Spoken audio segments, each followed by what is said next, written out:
A veciñanza de Canto en Faxilde, no concello de Vilagarcía, ten dende hai semanas este son metido na cabeza.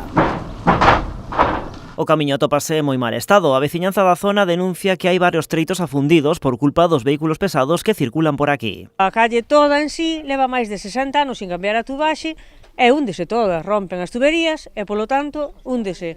Aquí o asfalto caeu para baixo cun camión. Veñen os autobuses cos rapaces, húndese. O afundimento do camiño e mal estado das tubaxes, denuncian, implica avarías constantes. Cando quedamos ca rotura, quedamos sin agua. Estamos así continuamente. Xa levamos no que vai de ano 8 ou 9 averías.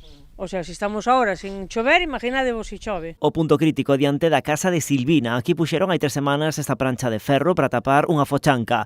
Cadra xusto diante do seu cuarto, facendo moito ruido cada vez que pasa un coche. O descanso polas noites moi complicado. Esto, Dios mío, chaga un ruido, non é un ver a nuestro señor alá arriba. Explica que o paso de coches empeza a ser constante a partir das 4 da madrugada. A partir das 4 da mañán, que pasa un coche, non sei de quen é, a partir desa hora xa empezan a pasar coches, a xente que vai. Non, é que non son un gocilo, xa me dá moito traballo quedarme dormida, pero despois desa hora xa nada, xa terminei.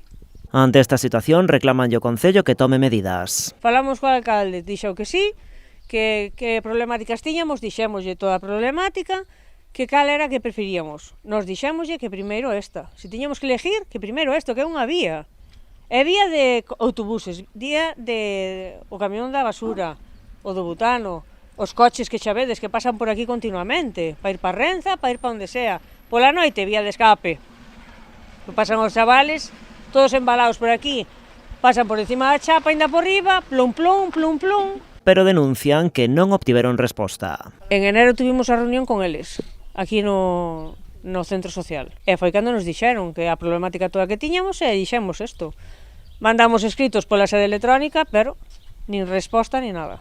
Ao mesmo tempo demandan a retirada destes postes noutro treito do camiño onde se fixo ampliación porque advirten supoñen un perigo para a circulación.